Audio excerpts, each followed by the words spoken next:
All right. Good afternoon. My name is Lieutenant Andrew Smith, common spelling, Atlanta Homicide Commander. Thank you for joining us today.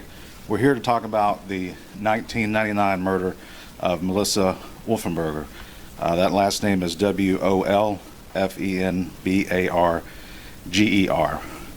Together with us today is the mother and sister of Melissa, and we just can't express how happy we are that you're joining us today for this moment. So specifically, on August 6th, yesterday, we took into custody Christopher Wolfenbarger, and he was charged with the murder of Melissa Wolfenbarger. I'm going to give a brief timeline, and then I'm going to hand it over to Detective Shepard, who led this investigation. On April 29th, 1999, partial human remains were found at 858 Avon Avenue. Those remains were misidentified as a male from Twiggs County. June 3rd of 1999, additional human remains were found off of Hartford Avenue between Hartford Place and Avon Avenue. On January 2000, Melissa was reported missing by her mother in Henry County. On March 14th, 2003, Dr. Carol Terry of the Fulton County Medical Examiner's Office properly identified the remains from 858 Avon Avenue to that of Melissa Wolfenbarger. On May 25th, 2021, this case was assigned to Veteran Homicide Detective Jay Shepard, and I will pass it over to him at this point. Good morning. My name is Detective Jarian Shepard with the Homicide Unit. I'm currently assigned to our complex cold case unit within the Homicide Unit. This case was assigned to me. I was tasked with the job of going through the entire case file.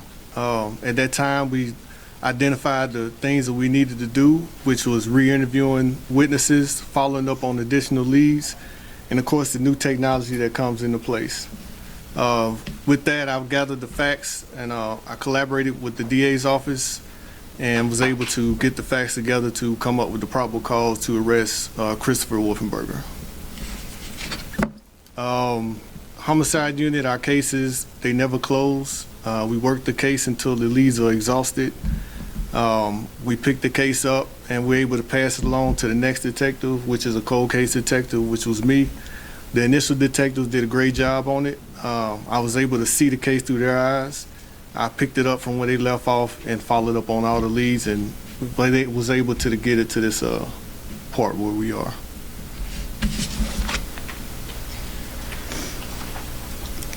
We have finally made it. He's in custody, and now we just need to get over the last hurdle and get him convicted. I watched the news the day that the head was found, and they said on the news that it was male. And I said, okay. And it was, give the address of Avon Avenue, and I said, I thought that was on the north side of town somewhere because I'd seen an exit off 285. And I said, well, this isn't Melissa, because I watched every newscast. If anything came on any news station about a body being found, because she'd been missing 4 years. She laid in the morgue 4 years before she was identified. And that was a long, hard 4 years. I called multiple, when they said it was a female, I called multiple police departments, and I would get some firm talking to at the start of those conversations and trying to find her. And when they would find out, they would eventually say, well, this isn't your daughter. Then their tones would soften. But I don't have to watch the news anymore because we got him. He's in jail. And Lord help him, he stays there.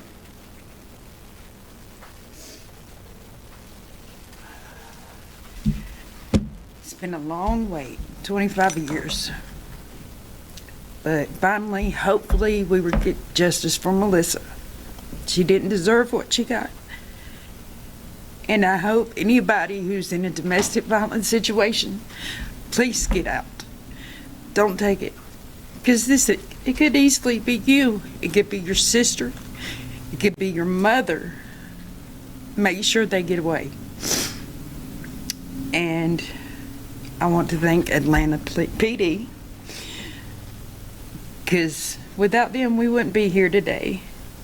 Cheryl McCollum, Nancy Grace, Karen Greer, everybody from Channel 2, Channel 11, thank y'all very much.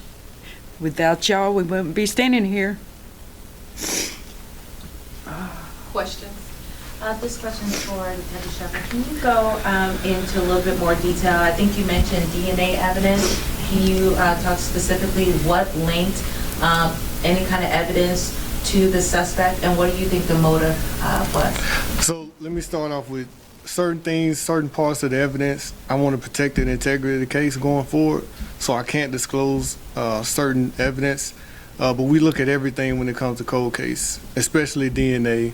We look at witnesses that need to be re-interviewed, and it's a collective effort to build a cold case. So I don't want to point to any specific piece of evidence because it's important moving forward. Eventually, it will come out on how the case was put together, but right now I want to just kind of hold that. Any idea about a motive? Motive, not sure, but I'm pretty sure it's domestic violence base. Can you talk a little bit about where he was found and where he was and his attitude when he was taken in? Yeah, so he was captured in his home in Griffin. He hid. It took the detectives a little while to find him, and they found him, I believe, hiding behind a dryer. And this message is for Tina. Sorry. When you spoke to 11 Alive, you mentioned the look that this gentleman had in his face from while you guys felt he was the person responsible for a long. Oh yeah, from day one, we knew it was Christopher. There was never, ever any doubt in our minds who did this. My mom has said, I don't know how many times, when she first met him, there was just evil in his eyes. That is so true. If you look at a picture of Charlie Manson, you see the same thing. And it's the same thing with Christopher. And I saw his mugshot earlier, and it's still there. And Mom, you mentioned finally you guys got here. Talk about this long process, from 1998 to now, and the feeling of satisfaction that, what you knew forever is now coming to fruition. Well, when Detective Shepard called me yesterday morning at 8:23 and told me that he was in custody, I yelled, "Thank you, Lord." And the good Lord above has gotten me through this from the first day into this day. If it wasn't for him, it's been a hard, long road. And like I said, she laid in the morgue 4 years before I was able to bury her. And I wasn't allowed to see her kids. His mother had custody of his kids and wouldn't let us see them. But I have a relationship with the daughter now, and it's a good relationship. She was at my house this past weekend, and we were having a discussion, but we didn't know it was going to happen this fast. And she would like to be here, but she's got 3 small babies, one that she takes to and from school, so she couldn't be here today, even though she wanted to be. Can you talk a little bit about maybe the last thing your daughter said to you about being concerned? My last conversation with her, she called me on Thanksgiving Day in 1998, told me that she was back with Chris, and she wanted to know what I cooked for Thanksgiving, what all I'd cooked and who all was there. We were all sitting around the dining room table, and she wanted to come down, and she was going to ask his mother to bring her down there. And I said, "You don't have to ask her. I'll come get you if you want to come."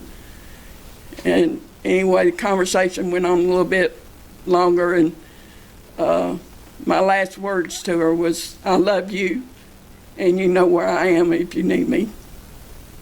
What do you want people to remember about Melissa? Melissa was very loving. She would do, she loved you, you would know it, definitely. And she loved her kids, and there's no way on this earth that she would have left them. Because she wanted her kids. That's why she went back to him. That's why she kept going back to him. In all this time, had Christopher ever reached out to you guys? Had you ever spoken, either one of you spoken to Christopher? Never, Never. He never reached out? never, not once. Did she ever reveal or hint to anyone that she was in danger from him? I can't quite hear you.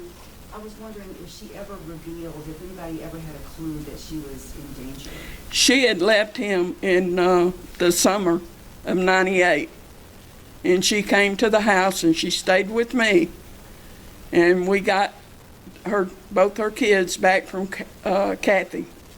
And when she went in front of the judge here in Atlanta on the domestic violence, because he had knocked her down on the sidewalk and dragged her by her hair down the sidewalk. And when he went in front of the judge, he asked the judge to let him talk to her alone, and she went back to him. Were you afraid then? We've been afraid for a long time, Oh, for a long time? for a long time. This question is for the detectives in this case. I was looking at some old scripts. Was he ever a suspect or taken into custody? I saw something maybe 2003 he might have been taken in. Was he ever, well, he wasn't charged, but he talked a little bit about that, and if he was, questioned why he was released then. So he was. We all have what we call person of interest, and we don't like to call them suspects. As detectives, we let the evidence guide us in the direction that we need to go, and at that time, the original detectives felt the need to interview him. But he was a person of interest from the beginning. What next for the charges? What can he face? When anything updates on that? So he's been charged with murder. He's currently in Fulton County, and we go into the next phase, which is the district attorney's office and, of course, the court proceedings. So at this point, it's going to be in that phase. I do have one last question for the mom there. Your shirt that you're wearing, was this a shirt that you had made when she first disappeared, or is this a... Yes, sir. It was. It was the first shirt I had made, and Fulton County had a deck of cards that was made also. And she was the king of diamonds, and this was on the card. And those cards were delivered to the jails in the prison system in hopes to get more information. But this is the first shirt I had made. And that's the second shirt. All right, thank you, everyone. Do you mind if we just get a picture?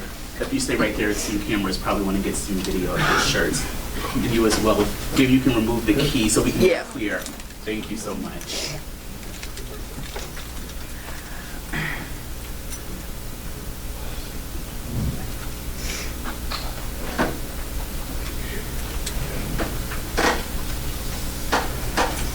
The ladies turn around so they can get the back of it.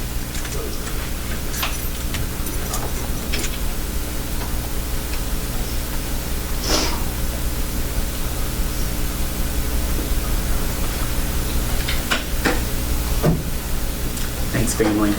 Everybody good? Yes, Sure. thank you.